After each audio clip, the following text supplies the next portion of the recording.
What's up, guys? Mark here at Wired Customs Motorsports. Just got another telephone call. Person wanted a price on a radio. Okay, I had to stick my eyes on the car. I had to figure out what parts are required on a lot of these newer cars. You have to check the stock options that car has. He brings up, which is rare that anybody ever, calls around really when they're coming to us. But he called Best Buy. They told him, oh, ballparkish price. And then he told me he's looking on Amazon. And he said, do you think you'll be anywhere in the range of what Amazon would be? Number one, the answer is yes. Number two, it could cost less here. It could cost a little bit more. But we have to compare apples to apples and oranges to oranges. And then the main point of this is, like I told him, spend money on Amazon in 2 months. That radio has a problem. Now what? Now what? Now what? You think Amazon's gonna be there to help you? The answer is no. They're not gonna care. It was 2 months ago. If it's 2 weeks, 3 weeks, they might help you. They might swap it out. Even if they do swap it out and you don't know how to pull it out, what are you going to have to do? You're going to have to pay a store to take it out. You're going to have to return it. How long are you waiting? I don't know. I don't know. The point is, I wouldn't purchase parts.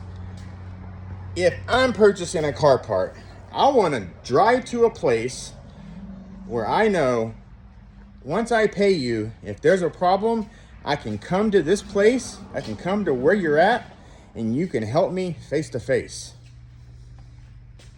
A lot of you have experienced what I'm talking about. You thought, $20 less on Amazon, $20 less on this web page. And then you're having to hang out and wait.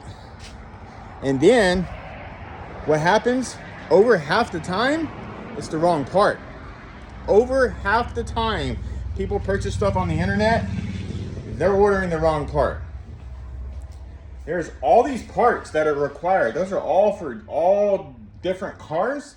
That's not even the majority of it. That's a very small percentage of parts that are out there for all these cars. And a lot of cars within a model, there could be 3 or 4 different parts that are required. It's not required on the exact model of car, like Altima. Well, there's probably 4 different trim levels of that Altima, probably actually more. Well, if it's amplified, it's going to use a specific harness. And the odds are you get a 50-50 chance that you're ordering the right part. You drive to a place like me, I know what the part is because this is what I do. Amazon doesn't do radios. They sell them to you. And quite honestly, Best Buy isn't what it used to be. Not a hit at employees there, but it's not what it used to be, which is why they're closing a lot of their installation stores. That's why. It's not what it used to be. So the point is, you might spend less here. You might spend more here. But just compare apples to apples and remember, in 2 months later, and that part screws up, if that part screws up, especially if it's Pioneer, what are you going to do? You're out the entire money you spent. That's the point. All right, guys, I hope you enjoyed that video. Please understand, I try to be as real and authentic as I can in these videos. I do not sugarcoat anything because I would want a company to be real and upfront with me. So I try to deliver the same thing to you guys. Please don't take my tone or anything like that personal or directed at anybody or any type of purchaser that might be out there. It's just is what it is. These problems happen. They happen all the time. So I try to help prevent people from getting in a tight spot.